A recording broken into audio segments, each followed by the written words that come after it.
இந்தியாவில் பெண்களின் தற்போதைய பொருளாதார நிலை குறித்த மிக முக்கியமான தரவுகளை the national family health survey தேசிய குடும்ப சுகாதார கணக்கெடுப்பு வெளியிட்டுள்ளது.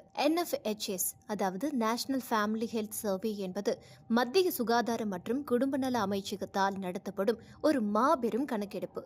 1992 முதல் 1993 ஆண்டுகளில் முதல் கணக்கெடுப்பு தொடங்கப்பட்டது.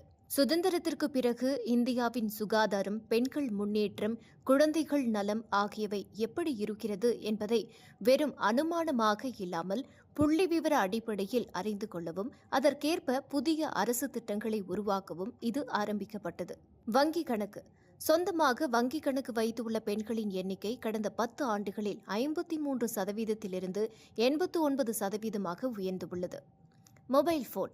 சொந்தமாக மொபைல் போன் பயன்படுத்தும் பெண்கள் 45.9%இலிருந்து 63.6% அதிகரித்துள்ளனர். கல்வி மற்றும் சுகாதாரம். பள்ளிக்கு சென்ற பெண்களின் எண்ணிக்கை 73.7%ஆகவும், மாதவிடாய் சுகாதார முறைகளை பயன்படுத்துவோர் 79.2%ஆகவும் உயர்ந்துள்ளது. அரசாங்கத்தால் நேரடியாக கொண்டுவர முடிந்த வசதிகளில் பெரிய முன்னேற்றம் இருந்தாலும் பொருளாதார சுதந்திரம் பின்தங்கியே உள்ளது.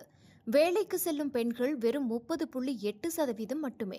சொந்தமாக வீடு அல்லது நிலம் வைத்திருக்கும் பெண்கள் 18.8% மட்டுமே உள்ளனர். ஜன்தன் யோஜனா. அரசாங்கம் இலவசமாகவோ அல்லது மானியத்திலோ ஒரு வங்கி கணக்கை தொடங்கி தர முடியும்.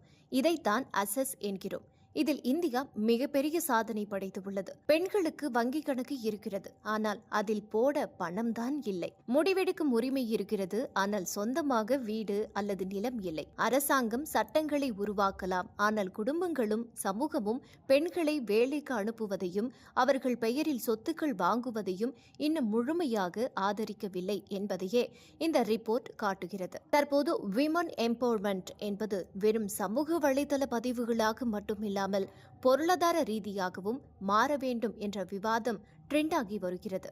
அரசாங்கத்தின் ஜன்தன் யோஜனா, ஸ்மார்ட் போன் வழங்கும் திட்டங்கள் ஆகியவை பெண்களை டிஜிட்டல் உலகிற்குள் கொண்டு வந்துவிட்டன. அடுத்தபடியாக மகளிர் உரிமை தொகை, முத்ரா கடன்கள் மூலம் பெண்களை சிறு தொழில் முனைவோராக மாற்றும் முயற்சிகள் தொடர்கின்றன. வீட்டில் உள்ள பெண்களுக்கு வெறும் மொபைல் போனும் ATM கார்டும் வாங்கி கொடுப்பது மட்டும் முன்னேற்றம் அல்ல.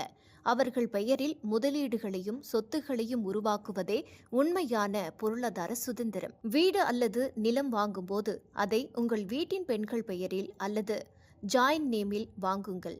பெண்களுக்கு முத்திரை தாள் கட்டணத்தில் சலுகையும் வீட்டு கடனில் குறைந்த வட்டியும் கிடைக்கும். வீட்டின் பெண்களுக்கு சொந்தமாக தொழில் தொடங்க ஸ்டாண்ட் அப் இந்தியா அல்லது முத்ரா கடன்களை பயன்படுத்தி அவர்களை முதலாளிகளாக மாற்றுங்கள்.